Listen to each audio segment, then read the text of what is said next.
नमस्कार, मैं मिन्नत। आप देख रहे हैं न्यूज 10 दरभंगा। संविधान बचाओ देश बचाओ लोकतंत्र बचाओ अभियान के संयोजक नफीसुल हक रिंकू सुप्रीम कोर्ट में वक्फ कानून के खिलाफ याचिका दायर करने के बाद आज दरभंगा लौटने पर एक प्रेस कॉन्फ्रेंस बुलाई।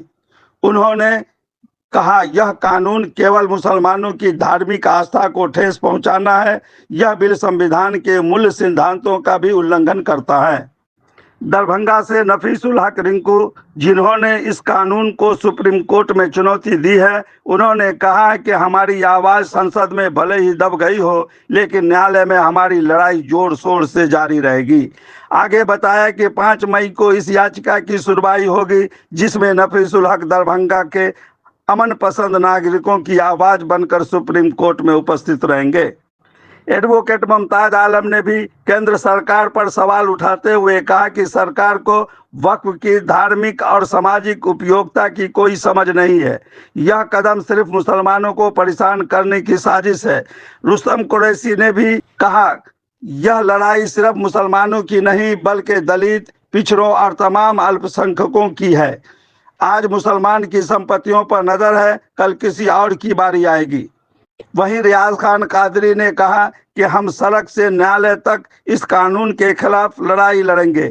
हर एक मुसलमान जो संविधान को मानते हैं, उन्हें सर्वोच्च न्यायालय से उम्मीद है कि वह जो भी फैसला करेंगे, बेहतर से बेहतर फैसला मुसलमानों के हक में करेंगे। संविधान बचाओ लोकतंत्र बचाओ देश बचाओ अभियान के तहत 12 अप्रैल को किला घाट से धरना स्थल तक एक विशाल विरोध जुलूस जो है आपको वक्फ संशोधन कानून के खिलाफ निकला था। इसमें सैकड़ों लोग, मैं आपके चैनल के माध्यम से बताना चाहूँगा कि उस दिन उस लाखों लोगों के चेहरे पर मायूसी और लेकिन हिम्मत के साथ उस जुलूस का हिस्सा थे। केंद्र सरकार के खिलाफ इस कानून के खिलाफ अपनी आवाज़ बुलंद करने के लिए, अपना काले कानून के खिलाफ अपनी आवाज़ जो है सरकार तक पहुंचाने के लिए। तो मैं उसी दिन सोच लिया था, और जितने भी यहाँ मेरे जितने भी बड़े सरपरस्त हैं, संरक्षक लोग हैं, संविधान बचाओ देश बचाओ लोकतंत्र बचाओ देश बचाओ अभियान, सारे लोगों से मशवरा गुफ्तगू उन्होंने कहा कि नहीं, एक याचिका जो है दरभंगा जिला से भी सर्वोच्च न्यायालय दिल्ली में होनी चाहिए, सुप्रीम कोर्ट में। तो मैं इन सब लोगों के मुताबिक जो है वहाँ अपनी याचिका दायर करने सुप्रीम कोर्ट गया था।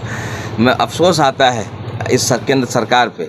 देखिए, जिस दिन हम लोग कोर्ट में थे, उस दिन सब लोगों का था कि चलिए एक दरभंगा से भी एक याचिका आई है, बहुत बड़ी बात।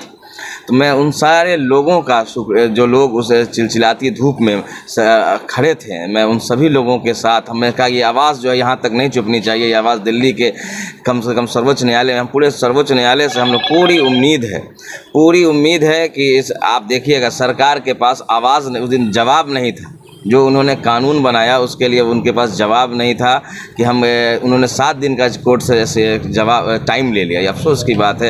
ये असंवैधानिक कानून जो हम लोग शुरू से आप लोग कहते हैं कि लगातार, ख़ास तौर से माइनॉरिटी को लगातार जो है टारगेट केंद्र सरकार अपने वोटरों को खुश करने के लिए जो है, ख़ास तौर से एक विशेष समुदाय के मुसलमानों को तंग और परेशान करने के लिए इस तरह का कानून लगातार बनाती है। आपने देखा होगा जैसे CA NRC हुआ, उसके बाद 3 तलाक, अब वक्फ संशोधन कानून। ये सिर्फ हम लोगों को परेशान करने के लिए, हमारी धार्मिक स्वतंत्रता पर जो है बार बार हमला करना, ये अपने वोटरों को खुश करने के लिए पूरी इनका बस ये मंशा है कि हमारे वोटर्स खुश रहें। मैं कहना चाहूँगा, दरभंगा शहर के उन सभी लोगों की आवाज़ बनकर 5 मई को सुप्रीम कोर्ट न्यायालय में मैं सुप्रीम कोर्ट में खड़ा रहूँगा। और मुझे न्यायालय से, देश की न्यायालय की सबसे बड़ी मंदिर सर्वोच्च न्यायालय से पूरी उम्मीद है कि राज्यसभा सांसद, एक लोकसभा सांसद हैं, उन्होंने चीफ जस्टिस पर उंगली उठाई है, उनके फैसले पर आपत्ति जताई है। क्या लगता है, भाजपा जो है लोकतंत्र की मंदिर जो कहा जाता है उस पर भी हमला किया? एग्जैक्टली 2014 से हमला हो रहा है। आपको याद होगा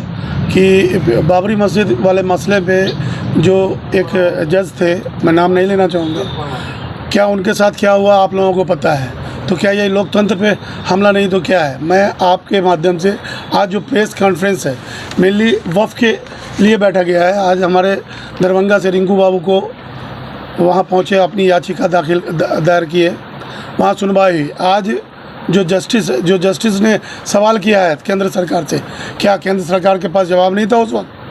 जो कानून बनाया, जिन्होंने कानून बनाकर कोर्ट में कानून बना करके उसको पास करवाया, आज कोर्ट जब सवाल किया तो 7 दिन का टाइम क्यों लिया गया उससे? ये सवाल है, जवाब क्यों नहीं था उसके पास? ये टोटली लोकतंत्र पे हमला है और लोकतंत्र के हमला करते हुए ये एक विशेष समुदाय मुसलमान पर ही हमला है। आप देख लो, आप नज़र उठा के देख लो, ये असल इनका सरकार का मामला क्या है कि इनका जो मुद्दे हैं, इनका जो बैकफुट है, इनको छुपाने के लिए एक नया प्रहार कर देते हैं मुसलमानों पे। लोग जो हमारे बिरादरान वतन है, जो उनके वोटर्स हैं, वो उनको खुश करने के लिए वो क्या करते हैं, मुसलमानों पे हमला किए। सारे मीडिया सारे एक ये मिल करके एक चीज़ पे फोकस करने लगे। और पीछे क्या हो रहा है, देश किधर जा रही है, देश का हालात क्या है, इस पर कोई भी मीडिया आवाज़ उठा रही है। आज लोगों ने देखा होगा कि हमारी केंद्र सरकार ने एक वक्फ कानून लाया, जिसमें जो अभी वो एक्ट लाए हैं, एटलीस्ट 40 सेक्शंस उन्होंने ऐसा ऐड किया है जो कंप्लीट अगेंस्ट मुस्लिम है, अगेंस्ट वक्फ प्रॉपर्टी है। वक्फ का मतलब होता है फ़ी सबीलिल्लाह। आप लोग अच्छी तरह जानते हैं कि कोई भी ज़मीन किसी को वक्फ कर दिया, वो अल्लाह के नाम पर वक्फ हो गया। उसकी किसी को हक़ नहीं है उसको खुर्द-बुर्द करने का, या किसी हुकूमत को भी हक़ नहीं है कि उस पर अपना दावा पेश करे। तो ये जो एक्ट लाए हैं, ये उसी को उन्होंने अल्ट्रावायर करने के लिए इस तरह का कानून बनाया है। नया उन्होंने पैदा कर दिया कि 5 साल तक आप मुसलमान रहिएगा, प्रैक्टिकल मुसलमान रहिएगा। ये प्रैक्टिकल मुसलमान का परिभाषा उनके कहीं भी एक्ट में नहीं है। सुप्रीम कोर्ट से आपको देखिए, सबसे पहली बात, हम मुसलमान हो या हिंदू, इस देश के जो भी लोग हैं जो संविधान को मानते हैं, उन्हें सुप्रीम कोर्ट से एक अच्छी उम्मीद होती है। सुप्रीम कोर्ट सबसे ऊंचे पायदान पर है कोर्ट, और इसकी जो भी बातें होगी वो लोग एक्सेप्ट करेंगे। यहाँ से जो अर्ज़ी दाखिल की गई या याचिका दायर की गई, हमारे नफीसुल हक रिंकू साहब लेकर गए, वहाँ एक्सेप्ट किया गया। तो हमें कोर्ट से, यहाँ के जो कानून है उससे हमें काफ़ी उम्मीद है और हम उसको मानते भी हैं। लेकिन जो काला कानून मुसलमानों पर बारहा लादा जाता है, उसके ख़िलाफ़ हम तमाम मुसलमान पूरे देश में एहतजाज करते हैं। तो हमें उम्मीद है कि सुप्रीम कोर्ट ने जो 7 दिन का मोहलत दिया है और उसके पहले जो बातें आई हैं, उससे ये पता लगता है कि सुप्रीम कोर्ट को भी लग रहा है कि ये कानून जो बनाया गया बीजेपी ने सिर्फ अपने मफाद के लिए बनाया है, कहीं ना कहीं ये गलत है। तो मुझे उम्मीद है कि ये फ़ैसला अच्छा आएगा और मुसलमानों के हक़ में आएगा, उसमें जो बदलाव है वो ज़रूर